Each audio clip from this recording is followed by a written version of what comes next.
Hi అండి, అందరికీ నమస్కారం. వెల్కమ్ బ్యాక్ టు ఈశ్వర్ సిజా మన యూట్యూబ్ ఛానల్. అందరూ ఎలా ఉన్నారు?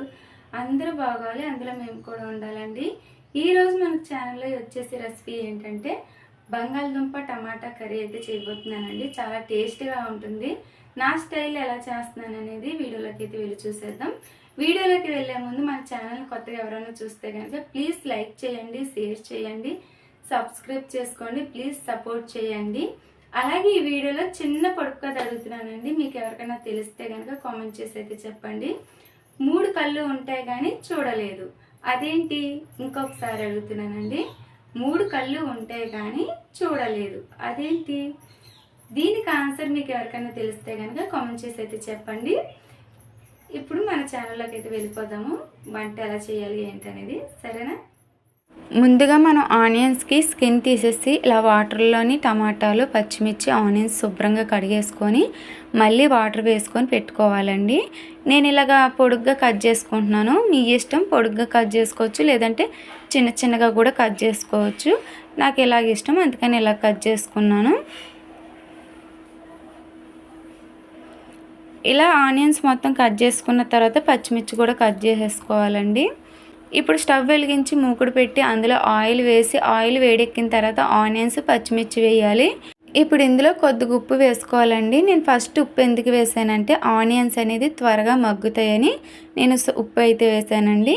ఒకసారి కలిపేసుకొని మూత పెట్టుకొని మగ్గనిచ్చుకోవాలి. ఈలోపు మన బంగాళదుంపలు వేరే గిన్నెలోకి వేసుకొని శుభ్రంగా 2-3 సార్లు కడిగేసుకొని మళ్ళీ వాటర్ వేసుకొని పక్కన ఉన్న స్టవ్ మీద అయితే పెట్టి ఉడకబెట్టుకుందాము. ఇలా డైరెక్ట్గా మనం స్కిన్ చెక్ చేసి ముక్కలు చేసి వేసుకోవచ్చండి. కానీ ఉడకబెట్టడం వల్ల మనకి వంట స్పీడ్గానే అవుతుంది, కర్రీ కూడా జ్యూసీగా వస్తుంది. అందుకని నేనైతే ఉడకబెట్టుకుంటున్నానండి. ఈలోపు మనం ఉన్న టమాటాలు కూడా చిన్న చిన్న ముక్కల కింద అయితే కోసుకొని పెట్టుకుందాము. ఇప్పుడు ఆనియన్స్ మగ్గినాయో లేదో ఒకసారి మూత తీసి అయితే చూసుకుందాం. చూసారా ఆనియన్స్ ఎంత చక్కగా మగ్గిపోయినాయో?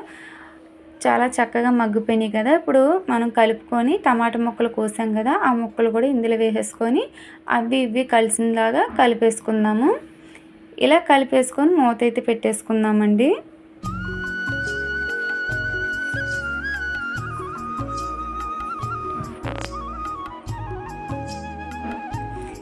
ఇప్పుడైతే ఒకసారి మూత తీసి చూసుకుందాము. మళ్ళీ ఇలా మధ్య మధ్యలో కలుపుకుంటూ టమాటాలు, ఆనియన్స్ మగ్గపెట్టుకోవాలండి.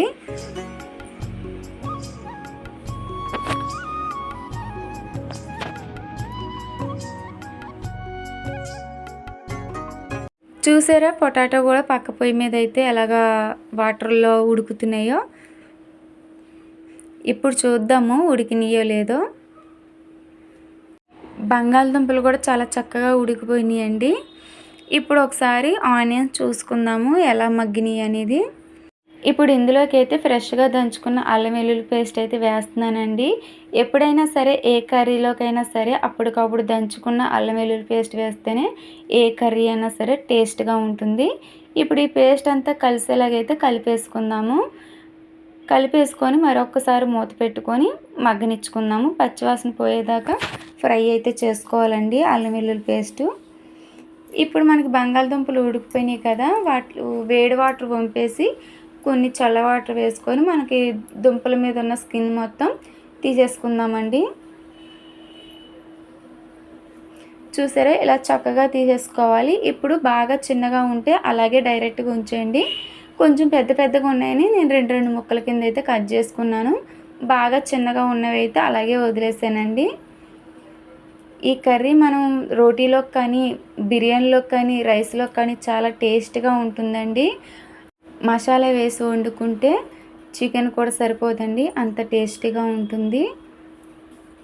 ఇప్పుడు ఇందులో బంగాళదుంపలన్నీ వేసేసుకుందామండి. వేసేసుకొని మొత్తం అంతా కలిసేలాగైతే కలిపేసుకుందాము.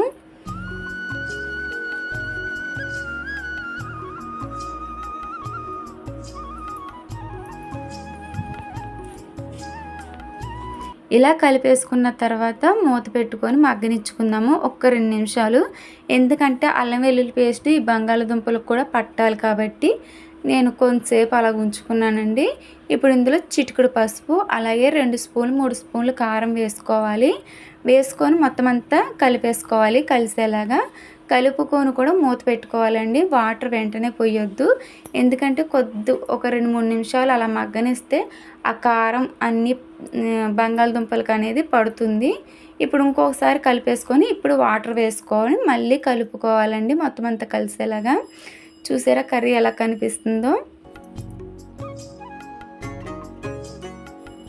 ఇలా కలుపుతున్నప్పుడే మనం ఉప్పు ఉందో లేదో చూసుకోవాలండి. తక్కువైతే కనుక సాల్ట్ వేసుకోండి, సరిపోతే కనుక ఏమీ వేసుకోవద్దు. నాకు తక్కువగా అనిపించింది, అందుకని నేను 1/2 స్పూన్ సాల్ట్ అయితే వేసుకొని కలుపుకొని మళ్ళీ మూత పెట్టుకొని మగ్గనిచ్చుకున్నాను. చూసారా కొంచెం లైట్గా ఆయిల్ అనేది పైకి వస్తూ ఉంది కదా.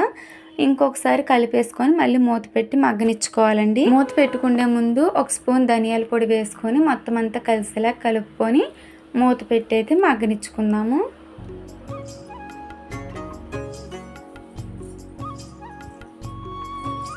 ఇప్పుడు మళ్ళీ మూత తీసి చూస్తే చూసారా ఆయిల్ మొత్తం సపరేట్ అవుతుంది, పైకి వచ్చింది చూసారా. ఇప్పుడు గరం మసాలా పొడి అలాగే కస్తూరి మేతి వేసి కర్రీ మొత్తం కలిసేలాగా కలిపేసుకుందామండి. కలుపుకొని ఒక 10-15 నిమిషాలు అయితే మగ్గనిచ్చుకుందాము.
ఇప్పుడు ఒకసారి మూత తీసి అయితే చూసుకుందామండి. చూసారా కర్రీలో మొత్తం ఆయిల్ అంతా పైకి ఎలాగొచ్చిందో.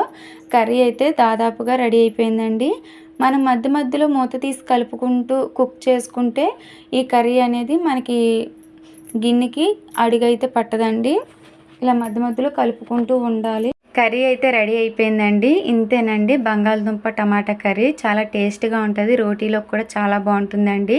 నేను చేసిన వీడియో మీకు నచ్చింది అనుకుంటున్నాను. నచ్చితే కనుక లైక్ చేయండి, షేర్ చేయండి, సబ్స్క్రైబ్ చేసుకోండి. ఇప్పుడు దాకా సపోర్ట్ చేసుకుంటూ వచ్చిన వాళ్ళందరికీ చాలా చాలా థ్యాంక్ యూ సో మచ్. ఇక ముందు కూడా ఇలాగే సపోర్ట్ చేసి ఆదరిస్తారని మనస్ఫూర్తిగా కోరుకుంటున్నానండి. ప్లీజ్ సపోర్ట్ చేయండి.